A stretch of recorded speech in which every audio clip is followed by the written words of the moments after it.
we know some of the benefits of hybrid work. Obviously, lower levels of stress, less commuting, better work-life balance. But some hybrid workers actually struggle with turning off work and the on and off work mode here. How has working from home actually affected work productivity? I know you kind of alluded to that in the beginning. And do the pros of that hybrid slash partially remote approach outweigh the cons here? Great. So I'll start by saying the big benefit of hybrid, the reason it's stuck, by the way, is it's profitable. I hate to be too much of a capitalist, but in some senses, if you like hybrid, capitalism is your savior right now because hybrid makes companies money. I mean, that's the bottom line. That's why more than 80% of S&P 500 companies have hybrid for professionals and managers.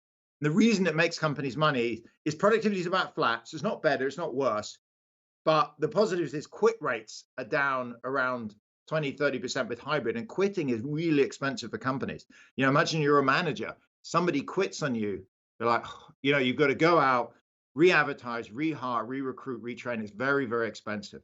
So, that's why hybrid's sticking here. In terms of is it good or bad for employees? It's interesting. So we are surveying 10,000 Americans a month. We've been doing that for many months. 1 month earlier this year, we asked people how many days a week is best for your mental health and your physical health. And it turns out it varies a lot, and it really looks like it aligns with what people want. So just to give you a sense, around 20% of people say they're happiest and their mental health is best that they come into the office every day. Think of them as maybe extroverts, or possibly they live on their own, or they don't have great home accommodation. They want to come in the happiest coming in every day. There's 30% that have the exact opposite. So they say, look, I really want to be at home every day. Maybe they like the closeness of family and friends there at home.